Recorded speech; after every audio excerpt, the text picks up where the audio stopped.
When I look at myself from an outside perspective, I sometimes realize that the things I've gone through and the things I've done aren't that comparable to some of the things other people experience or the things they perceive. It's sometimes really weird to know that my heart right now is 22 years old. I'm 17, but my heart isn't.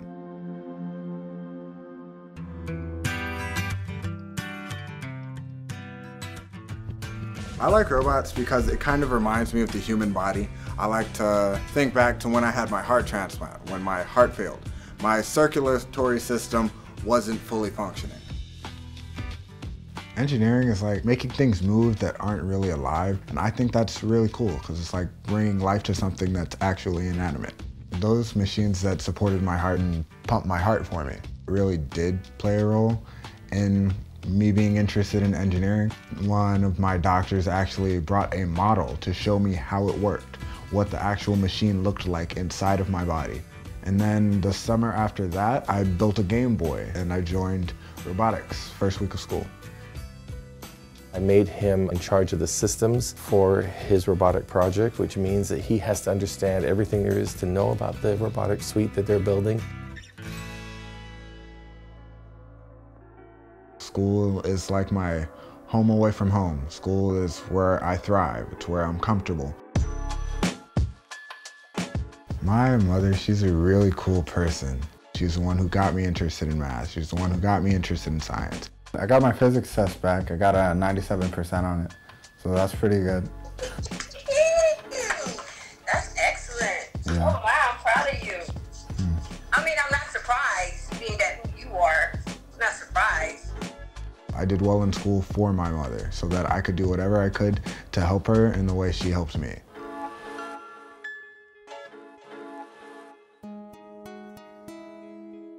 I grew up in San Francisco with my mom. We lived in like the projects. I went to a pretty good elementary school. I liked it a lot. And then my heart started to fail over the summer in which I was transitioning to 5th grade, and I didn't know it. But my heart hurt a lot. But at 10 years old, I didn't know what the problem was, so I just ignored it. And then when school started, the last thing I can remember is just falling asleep in the hallway. That was in August. I woke up, it was almost October. While he was in ICU waiting on a heart, I was told that I was mentally incompetent, that I couldn't attend any of his care anymore. And I got a heart transplant when I was 11. I was transferred to Los Angeles from San Francisco. A lot of changes happened in my life in regards to my heart transplant. New home with my dad and my grandmother. From San Francisco, my home, all the way down to Los Angeles. And then I was put into foster care because my dad hadn't been around at the time. And well, that was probably the biggest change in my life, right in the middle of freshman year. He's had a lot of challenges in his life, but he's never allowed those challenges to define him as a person. When he talks about it, it's pretty inspiring because it's not only are the problems big, he gets through them. In my transition to foster care, I made sure that my school remained the same. It took a lot of work to get into the high school I'm at, and I didn't want to lose that by going into foster care. I found out some of the obstacles that he overcame, and I was just amazed that he was still coming to CAMS, which is a very academically rigorous program.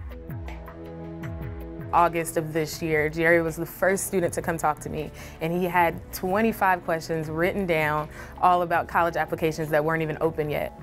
How many have you filled out so far? I'm finished with 4 of them. And what schools? MIT, Stanford, Princeton, and Yale. His primary target right now is at MIT, and I do think he can get there. I don't think it'll matter where Jerry goes. No matter where he goes, he'll always bring that joy, that life with him. He's taken everything he's gotten as a blessing. He's looked at it as something that helps motivate him and give him drive, and he is going to use the gifts that he's been given and the chances he's been given to the best of his ability.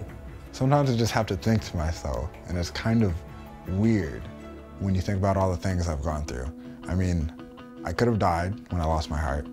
I could have given up in school when I lost my family. I could have stopped trying. And I mean, I had the desire to stop trying a lot, but if I don't try, it won't get me anywhere. So I just have to keep on pushing. So let's kick.